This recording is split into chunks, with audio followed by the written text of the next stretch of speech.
Bismillahirrahmanirrahim. Assalamualaikum warahmatullahi wabarakatuh.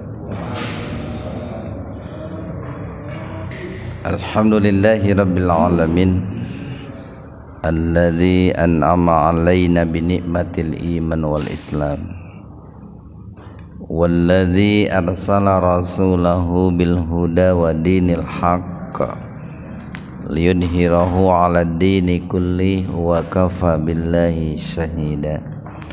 Asyhadu an la ilaha illallah wahdah la syarikalah wa asyhadu anna Muhammadan 'abduhu wa rasuluh, amma ba'd. Hadirin ikhwatu iman, jemaah Majelis Ta'lim Illiyin yang mudah-mudahan berkah Allah, ridha Allah senantiasa Allah limpah curahkan kepada kita semua. Ikhwanu fiddin arsadakumullah. Kajian hadis arba'in pada kesempatan ini membahas hadis nomor 36, halaman 40, hadis nomor 36. An Abi Hurairah radhiyallahu an, dari Abu Hurairah, mudah-mudahan Allah senantiasa ridho kepadanya. Nah, ini salah satu kelebihan ya, atau keberkahan bagi orang yang melahirkan sesuatu yang baik, sesuatu yang bermanfaat, Pak. Sehingga oleh generasi berikutnya itu senantiasa didoakan. Nah, ini harus menjadi motivasi juga bagi kita. Bagaimana selama hidup ini kita melakukan kebaikan-kebaikan, yang dengan kebaikan-kebaikan itu saat kita meninggal orang lain pun tidak melupakan kita gitu. Saat kita meninggal orang lain selalu mendoakan kita. Nah, seperti Abu Hurairah ini dengan kebaikannya berupa menularkan ilmu kepada kita, menyampaikan sabda Rasul kepada kita, maka beliau selalu didoakan oleh kita gitu. Anin Nabiyyi sallallahu alaihi wasallam, dari Nabi Muhammad sallallahu alaihi wasallam. Jadi Abu Hurairah itu mendapatkan hadis ini, mendengar hadis ini langsung dari Rasulullah sallallahu alaihi wasallam. Beda dengan redaksinya kila gitu, atau kalau kila dikatakan, nah itu biasanya derajat hadisnya kurang kuat itu, Pak. Artinya bahwa yang bersangkutan tidak mendengar langsung dari Nabi, tapi kabar dari orang lain, berita dari orang lain. Kalau ini langsung dari Nabi, karena Abu Hurairah itu kan seorang sahabat. Qala, bersabda Rasulullah sallallahu alaihi wasallam, man barang siapa nafasa itu meringankan gitu, Pak. Kalau meringankan berarti ada objek yang diringankan gitu. Ada objek yang mendapatkan kesulitan gitu. Jadi man barang siapa nafasa yang meringankan an dari mukminin, seorang mukmin gitu, Pak. Jadi nanti ada pemetaan ya, ada meringankan kesulitan seorang secara umum, Pak, baik seorang muslim ataupun bukan seorang muslim. Ada meringankan kesulitan khusus, yaitu seorang mukmin. Ya, secara umum sesama anak Adam ya, kita dianjurkan untuk saling meringankan selama orang yang di luar Islam itu tidak membahayakan kita gitu, atau tidak merusak Islam itu. Dianjurkan Pak. Jadi orang selain muslim diringankan kesulitannya selama dia tidak merusak Islam, diperbolehkan. Tapi kalau dia merusak Islam, nah itu nanti lain pembahasannya. Tapi yang namanya meringankan kesulitan seorang mukmin itu diperintahkan, bukan dianjurkan lagi, diperintahkan. Di mana nafasaan mukmin, barang siapa yang meringankan seorang mukmin kurbatan. Nah, ini bentuk tunggal, ini bentuk pluralnya kurob ya. Kurbatan, satu kesulitan, min dari kurobid dunya. Kalau tadi kurbatan satu kesulitan, yang ini kurob banyak kesulitan, banyak kesusahan. Min kurobid dunya, dari kesulitan dunia. Apa nih jaminan dari Allah lewat lisan Rasulullah SAW? Jaminannya itu nafasa, Allah akan memudahkan. Nafas itu kan bernapas Pak. Jadi orang yang mendapatkan kurbah, mendapatkan kesulitan, itu gambarannya ibarat orang yang tercekik Pak, lehernya itu, sehingga dia sulit untuk bernapas. Kan Pak, kalau orang ini Pak, ketika dirinya dalam hidupnya banyak menghadapi kesulitan, mendapatkan kesusahan ya.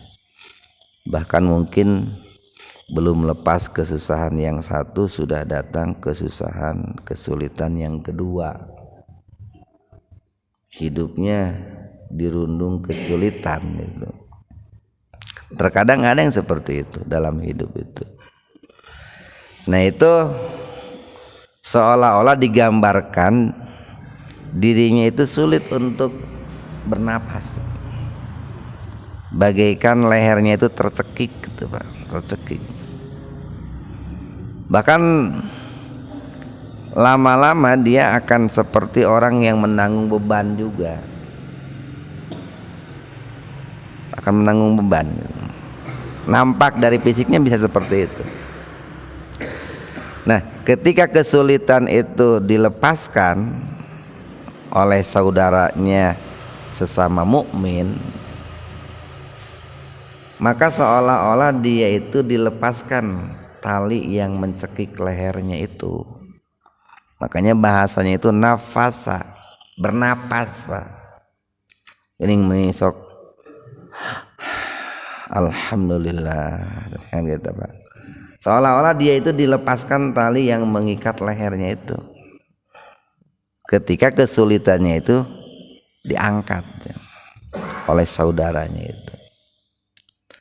Nah maka janji dan jaminan dari Allah itu nafasallahu, Allah akan melepaskan gitu, anhu darinya, kurbatan satu kesulitan, min kurabi dari kesulitan-kesulitan, kesusahan-kesusahan, yaumil kiamah, pada hari kiamat. Ini kan sebuah kabar gembira sekaligus peluang Pak yang sangat besar bagi kita untuk berusaha melepaskan kesulitan saudara kita sesama mukmin. Jadi melepaskan satu kurbah di dunia, satu kesulitan, dilepaskan satu kurbah, satu kesulitan di akhirat. melepaskan 2, 3, 4 kesulitan, dilepaskan juga oleh Allah 2, 3, 4 dan seterusnya kesulitan pada hari kiamat. Nah, dari hadis ini yang harus kita pegang, ada yang harus kita jadikan sebagai sebuah acuan, itu kita menjadi subjek gitu Pak, bukan menjadi objek gitu. Jadi kita harus berusaha menjadi orang yang melepaskan kesulitan orang lain, bukan berlomba-lomba ingin menjadi orang yang dilepaskan kesulitan oleh orang lain gitu. Nah, terkadang di kita suka salah mengambil ibrah gitu. Dengan hadis ini dijadikan sebuah alasan untuk meminta kemudahan kepada orang lain, bukan memberikan kemudahan kepada orang lain. Jadi posisikanlah diri kita itu sebagai subjek, bukan objek gitu. Nah, dalam melepaskan kesulitan tentu bermacam-macam Pak, berbeda-beda. Kenapa bisa berbeda-beda? Pertama, kemampuan kita, keahlian kita itu beda-beda. Kalau kitanya sebagai subjek Pak, kan dalam pepatah dikatakan kullu syai'in maziyah, setiap orang itu punya kelebihan, punya keahlian. Kemudian yang kedua, kesulitan yang dihadapi oleh seseorang pun berbeda-beda. Nah, maka dikarenakan kelebihan kita beda dan kesulitan yang dihadapi orang lain berbeda-beda, maka cara melepaskan kesulitannya pun beda-beda. Secara garis besar, melepaskan kesulitan itu ada kesulitan yang sifatnya lahiriah, duniawiyah, berkaitan dengan urusan duniawi. Yang kedua, ada kesulitan yang berkaitan batiniyah, ukhrawiyah, berkaitan dengan urusan batin, dengan urusan akhirat. Nah, ini jangan dipahami melepaskan kesulitan itu hanya duniawiyah saja, karena ada orang yang secara duniawiyah mampu, secara ukhrawiyah kurang mampu. Ada orang yang secara lahir senang, bahagia, tapi secara batin menderita. Atau sebaliknya, ada orang yang secara batin bahagia, secara lahir menderita. Nah, maka cara membantunya itu tergantung kesulitan yang dihadapi dan tergantung kemampuan kita. Umpamanya begini nih, yang secara batinnya, ukhrawiyah, ada barangkali orang itu yang katakanlah dia itu belum bisa bagaimana cara berwudu yang benar gitu Pak, cara sholat yang benar gitu, cara membaca Quran yang benar. Kita bantu, kita ringankan, kita tolong. Nah, itu sama menolong, tapi urusannya bukan lahir, bukan fisik. Ada orang yang kesulitan mendidik anaknya, dibantu gitu. Ada orang yang kesulitan untuk berdamai dengan tetangganya, dibantu gitu Pak. Ada orang yang kesulitan menuju sebuah arah tujuan, ditunjuki, nah itu memudahkan itu Pak. Atau kalau tergantung nanti profesinya masing-masing Pak. Ada juga membantu meringankan kesulitan orang lain, itu yang sifatnya lahir, duniawiyah. Terlebih-lebih ini kalau ini merupakan tugas dan kewajiban kita. Seorang guru nih membantu meringankan muridnya, mahasiswanya. Seorang pejabat membantu meringankan rakyatnya, nah gitu Pak. Itu membantu meringankan. Nah terkadang hari ini ya, orang itu suka mencari celah bagaimana untuk menyulitkan orang lain gitu. Urusan sekolah itu mudah tapi dipersulit, nah gitu Pak. Nyieun KTP teh gampang gitu Pak. Bikin KTP gampang, bikin SIM gampang, bikin KK gampang. Tapi kenapa harus jadi sulit? Nah itu Pak. Itu kalau orang tahu hadis ini nih, orang yang memudahkan kesulitan seorang mukmin di dunia dimudahkan satu kesulitan di akhirat. Kadang orang geus digaji hayang digaji deui gitu. Geus puguhnya digawe teh digaji di desa teh kitu nya. Aya nu nyieun KTP teh da hayang digaji deui, hayang diburuhan deui gitu. Nah kan gitu Pak. Geus puguh nyieun SIM teh kan digaji polisi teh. Tapi hayang diburuhan deui kan gitu tah. Itu namanya mempersulit orang yang seperti itu teh. Nah, sebetulnya ketika orang mempersulit orang lain, ya ada sanksinya juga. Seperti ada pahala bagi orang yang mempermudah orang lain. Itu yang pertama tuh Pak. Nih, yang kedua nih, hampir sama sebetulnya. Waman dan barang siapa yassaro yang memudahkan ala terhadap muksirin.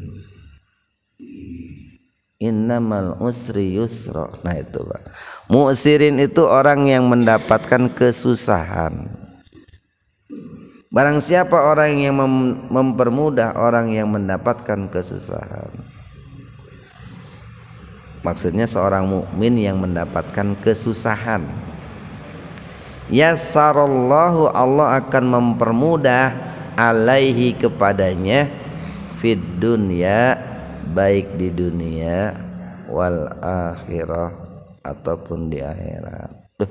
Ini kan luar biasa nih. Orang yang memudahkan satu kesulitan seorang mukmin dimudahkan di dunia dan di akhirat. Sebaliknya orang yang menyusahkan, ini mafhum mukhalafahnya Pak, makna kebalikannya.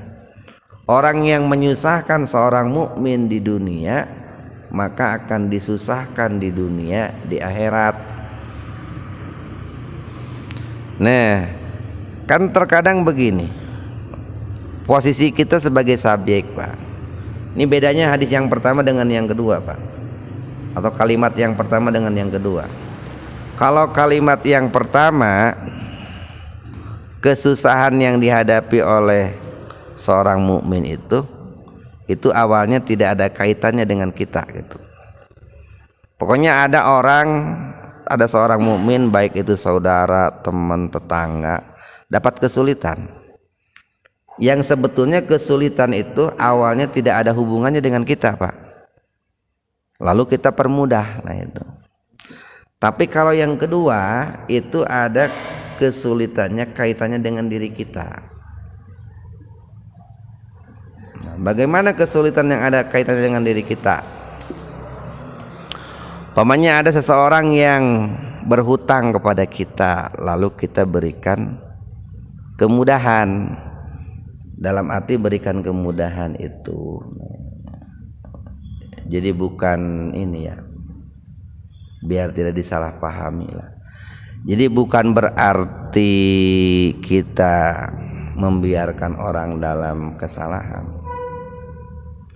Diberikan kemudahan itu begini, umpamanya ada orang nih punya hutang sama kita, janjinya 1 minggu. Nah, setelah 1 minggu lalu dia itu datang kepada kita, duh maaf Pak gitu, saya teh janji bayar hutang 1 minggu tapi ini belum ada gitu. Boleh nggak minta keringanan jadi 2 minggu, jadi 1 bulan gitu. Lalu oleh kita dimudahkan Pak. Orang punya hutang janjinya 1 bulan, lalu dimudahkan menjadi 1,5 bulan, 2 bulan. Nah itu namanya meringankan, karena orang yang bersangkutan ada kesulitan yang dihadapinya itu ada kaitannya dengan diri kita. Tapi tentu nih, kalau yang bersangkutan itu betul-betul dalam kondisi sulit. Kan ada orang itu yang mengatakan dalam kesulitan tapi bukan dalam kondisi sulit gitu. Pamannya begini, dia mengatakan saya dalam keadaan kesulitan, ngalpoe jalan-jalan gitu. Mobil boga 3, motor boga 4, pemajikan 3. Nyerek kumaha disebut dipercaya kalau dia dalam kesulitan itu Pak. Kan susah percayanya. Jadi ada orang yang betul dalam kondisi sulit dan minta dimudahkan lalu kita mudahkan. Tapi ada orang yang ini apa, pura-pura sulit, modus lah, modus. Jadi istilahnya teh enjing sonten, janji besok, janji hari ini besok pagi, janji besok pagi, engkes nanti sore. Cek jelema teh anjing danten, enjing sonten gitu. Nah, jadi kalau ada orang yang ada kaitannya dengan diri kita nih Pak, ya katakanlah tadi seperti hutang gitu, lalu kita mempermudahnya, maka kita akan dipermudah kelak di yaumul akhir. Tapi yang namanya mempermudah nih Pak, catatan nih, yang namanya mempermudah itu bukan berarti harus melanggar aturan. Yang namanya mempermudah bukan berarti harus menabrak aturan. Sekarang begini, kan yang namanya sebuah aturan itu dibuat untuk mempermudah, untuk melahirkan sebuah maslahat, bukan mempersulit, bukan melahirkan madorot. Sekarang nih umpamanya sebuah sekolah punya aturan yang harus ditempuh, yang harus dituruti oleh muridnya. Nah ketika dia menerapkan aturan, insya Allah muridnya akan mempermudah. Jadi bukan berarti menabrak aturan, bukan. Menolong orang tidak mesti menabrak aturan, kan gitu. Seorang pegawai desa, kecamatan, polisian tidak mesti menabrak aturan, bekerja saja sesuai aturan. Insya Allah itu orang akan merasa dipermudah itu. Justru yang menabrak aturan seringkali itu mempersulit. Atau ada orang yang tersangkut persoalan hukum, lalu dibantu tuh oleh lawyer-lawyer, pengacara-pengacara. Itu mempermudah orang itu sebetulnya. Nah seringkali orang yang tidak bersalah dipersulit. Nah itu Pak. Berikutnya nih, itu pesan Nabi yang kedua. Yang ketiga, waman dan barang siapa sataro, sater itu Pak, sater itu pembatas Pak, penutup. Di masjid biasanya ada sater, batas antara laki-laki dan perempuan. Sutroh cenderung di Mekah ya sutroh. Jadi barang siapa yang menutupi, kalau menutupi berarti kan ada yang ditutupi. Biasanya yang ditutupi itu aurat, itu aurat. Aurat itu terkadang aib. Karena aib sehingga tidak mau terlihat oleh orang lain. Jadi barang siapa yang menutupi aib musliman, seorang muslim, apa jaminannya nih? Satarahullah, maka Allah akan menutupinya fid dunya, baik di dunia wal akhirah, ataupun di akhirat. Cuma nanti ini aib yang dimaksud bertingkat-tingkat Pak. Jadi ada hukum asalnya nih, hukum asalnya kita dianjurkan, diperintahkan untuk menutupi aib seorang muslim. Hukum asalnya begitu. Tapi bisa berubah dari hukum dianjurkan menutupi, dibolehkan membuka aibnya. Lagi nih, bisa berubah dari yang tadinya harus menutupi, boleh membuka. Kalau memang yang bersangkutan itu sudah membahayakan orang lain atau kezalimannya, aibnya sudah melampaui batas. Ayah seorang muslim gitu Pak, seorang muslim gitu, resep nate beger we ka awewe gitu, pamajikanna geus tilu tapi resep beger gitu. Tah eta kan sebetulnya mah aib itu Pak, aib. Bagusnya awalnya ditutupi itu, tapi ditutupi teh kalah kangenahan gitu Pak, kalah menjadi-jadi gitu. Nah untuk menutupi, membentengi orang lain dari bahayanya, diberitahu kahade cong deket-deket jeung si eta gitu, bisi katularan gitu Pak, karena dia sudah melebihi batas Pak, melebihi batas. Ada seorang muslim yang sukanya mabok gitu Pak. Awalnya memang kita harus menutupi dan menasehati, tapi kalau sudah dinutupi, dinasehati, tetap saja resep mabok gitu.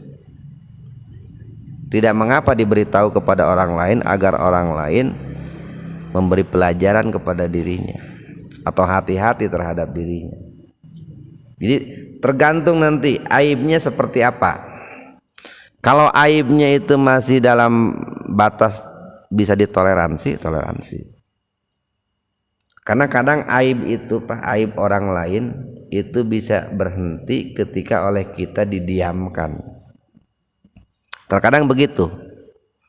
Malah kalau kita tegur malah menjadi-jadi.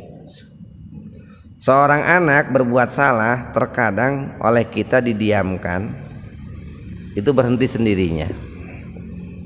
Tapi ada karena ada kalanya ketika kita tegur, seorang anak itu malah menjadi-jadi, dia malah nggak terima gitu.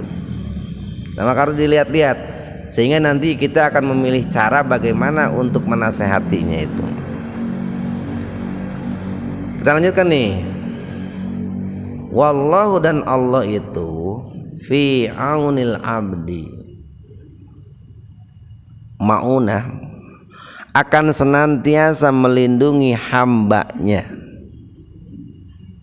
Ini janji Allah nih, Allah akan senantiasa melindungi hambanya atau seorang hamba. Makana selama makanal abdu, selama hamba tersebut fi auni akhi, itu senantiasa menjaga, melindungi saudaranya.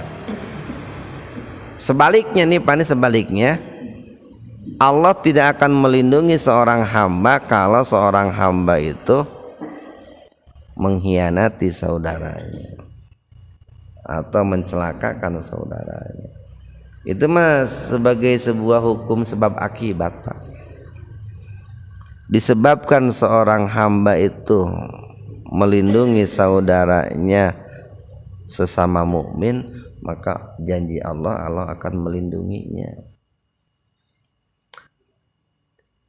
Berikutnya nih, waman, dan barang siapa salaka yang menempuh torikon, satu perjalanan,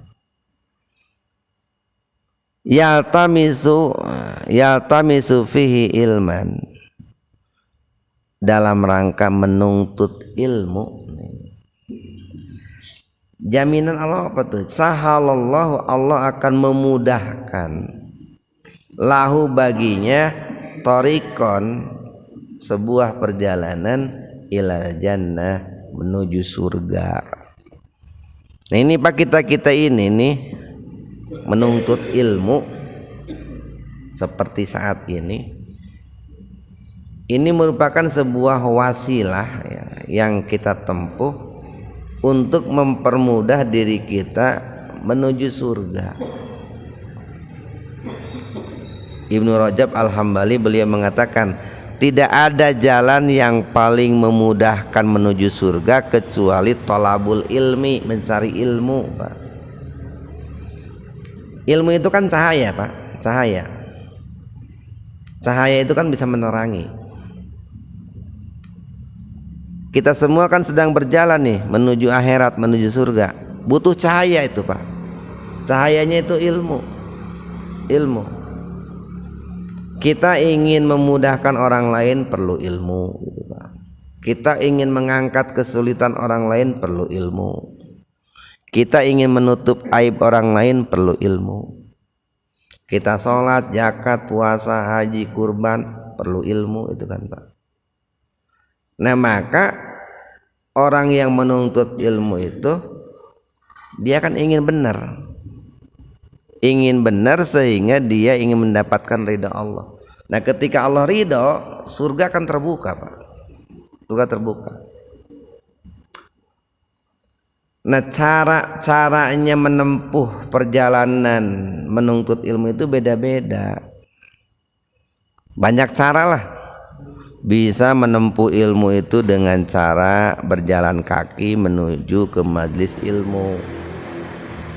Bisa juga zaman sekarang makan menuntut ilmu itu melalui Zoom gitu banyak.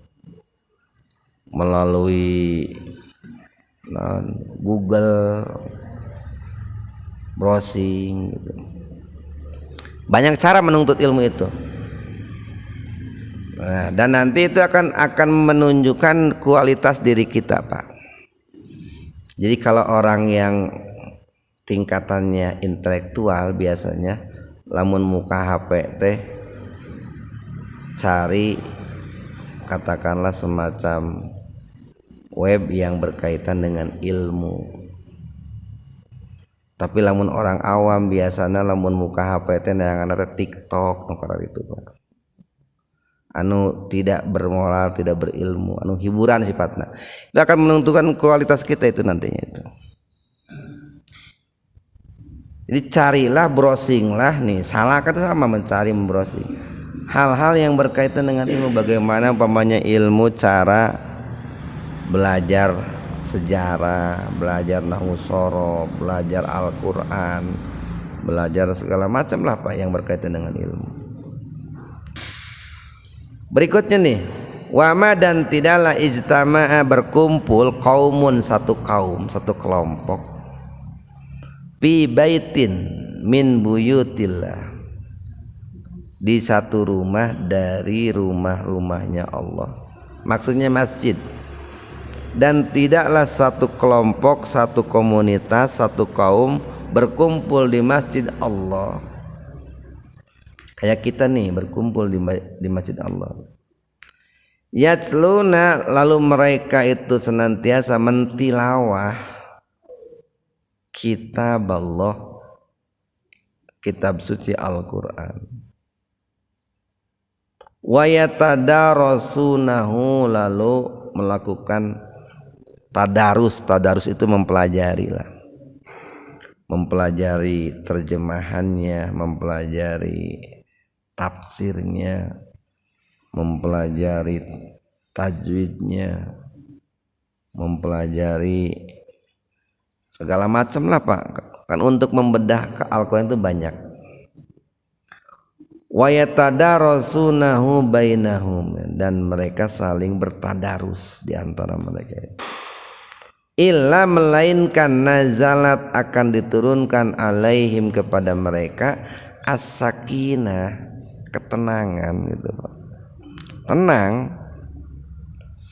Dan jadi salah satu nih hikmah dari adanya kita di majlis zikir, majlis ilmu, sakinah Allah itu akan turun itu. Ketenangan batin itu akan turun itu, Pak. Minimal lamun datang ke majlis ilmu mah ngeunah sare gitu, Pak. Minimal kan gitu, tenang gitu. Kan orang lamun pikiranna teu tenang hese sare, Pak. Tapi lamun tenang sogera lamun datang sholat Jumat teh geningnya.